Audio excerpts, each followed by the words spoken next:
Welcome to Face to Face. I'm John Houston, and this week I'm joined with Peter Sagal. He's the host of the NPR News Trivia Show, Wait, Wait, Don't Tell Me. He's also a playwright, essayist, marathoner, and an expert on naughty things. Thanks in part to his recent book, The Book of Vice. Peter, thanks a lot. My pleasure. I wanted to first congratulate you on being in the Wikipedia category for living people. That's true, yes. It's something I've accomplished. You know, at this point in your life, you're really looking around for things you can really put in your obit. And that's, Wikipedia considered him living until now. That will certainly be one of the things. That's a pretty impressive category. Yes. And then another thing from the internet I noticed was the Internet Movie Database. Yes. It says that you wrote Dirty Dancing. Yes, I did. No, excuse Nights. me. Yes, I just want to clarify. I wrote Dirty Dancing 2. You can't even pause. If you pause after saying Dirty Dancing, you might confuse me for somebody who had something to do with something of quality. And I wouldn't want that to happen. Now, at the time when it came out, was that like your most famous piece or something? Well, I mean, like, you know, you're on the big screen now? Yeah, you know, I guess so. I mean, I can't think of anything else I've done that has a big multicolored poster. I mean, right. And I got to go to the premiere. I got to go to the premiere. That's pretty cool. I just, you know. Well, thank goodness NPR happened. Yeah, because Lord knows where I would be right now. I'd be writing bad sequels to really good movies for a living. Yeah. So when did you move to Oak Park? Moved to Oak Park in 1998 when I got this job for NPR. Really? Yeah. Wow. Okay. Moved here for the job to do the show. From at the time we were living in Brooklyn. Oh, wow. My wife and I, and our tiny little baby. Why Oak Park? Why not the city? Well, when we moved to, I said to people we're moving to Chicago, and almost everybody said the same thing. Said, oh, we have a kid, you're going to want to live in Oak Park or Evanston. And also, I have to say, the houses were cheaper. At that time, the Oak Park real estate market was depressed, and so we can get much more for our money here, so we moved in. But we love it. In fact, we moved to this house 6 years ago. Okay. And we were looking for a new house for years. We didn't want to leave Oak Park, which is why it took so long.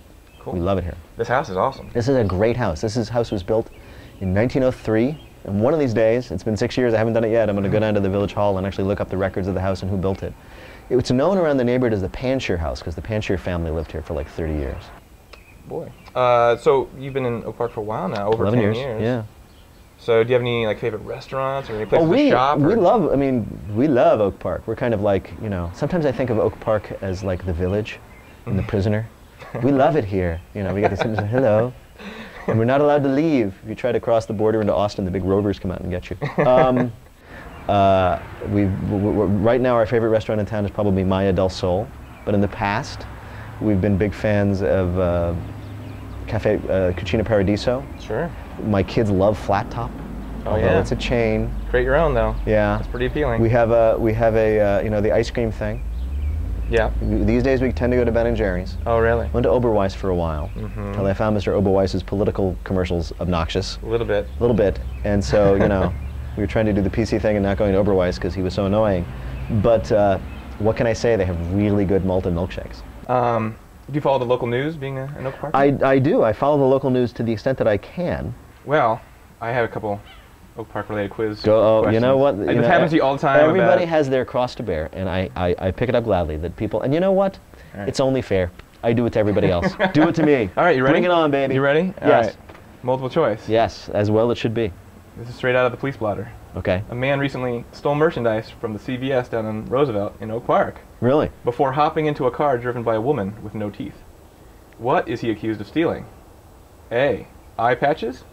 B. Cherry Garcia ice cream. C. Toothpaste and mouthwash. Or D. The store's remaining stash of Cadbury cream eggs from Easter. Oh, that's tricky. Yeah. I mean, you mentioned the no teeth. And as we all know, as people have pointed out to me, on the SATs the answer was usually C. So I'm going to go for C. I'm going to go for mouthwash, unless you were trying to fool me. That is 100% correct. Hey! All right, nice one. See? All right, but this one's a little bit tougher because there's no multiple choice. All right. When Emily Roth was quoted in the paper as saying, "The deterioration has outpaced the effort to restore it," what was she referring to in Oak Park? I'm going to guess this only because I saw that it was in the local paper, which is the Unity Temple. Hey! Look at that. I'm good. Unbelievable. I was hoping you'd say, like, you know, Yakov Smirnoff's career or no, Yakov Smirnoff jokes. I know, they never get old for me. No, well, okay. Now you're learning why I like weekend at Bernie's, I guess. I guess so. And a couple more, just trivia questions. Go ahead. Can you name Oak Park's village president? David Pope. Well done. Hey, it's the Pope. All right, the Pope is the president. Yes. I'll give you a multiple choice on this one. Who is credited with first settling in Oak Park? Kettle string. Oh, I didn't even need it. Look at Joseph that. Kettle string. Joseph Kettle string. Well done. Thank you so much. Can you name OPRF's, the high school's mascot? Uh-oh. I know the Whittier is the Whittier Wildcats. That's where my girls go. The OPRF Huskies. That's right. Hey! All right, you're doing really well. I am. Okay. One more. Fill in the blank. Oak Park is a famously blank-free zone. A, conservative-free. B, nuclear-free. C, drug-free. Or D, decent parking-free zone.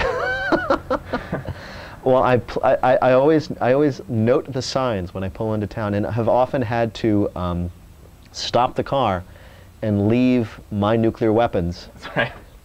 in Columbus Park, which I'm sorry about that, but You gotta do it. Oak Park is a nuclear-free zone. There are laws. There are laws against it. It's nuclear-free. It's also a handgun-free zone. That's true. I mean, without either nuclear weapons or handguns, I don't know how they expect us to defend ourselves.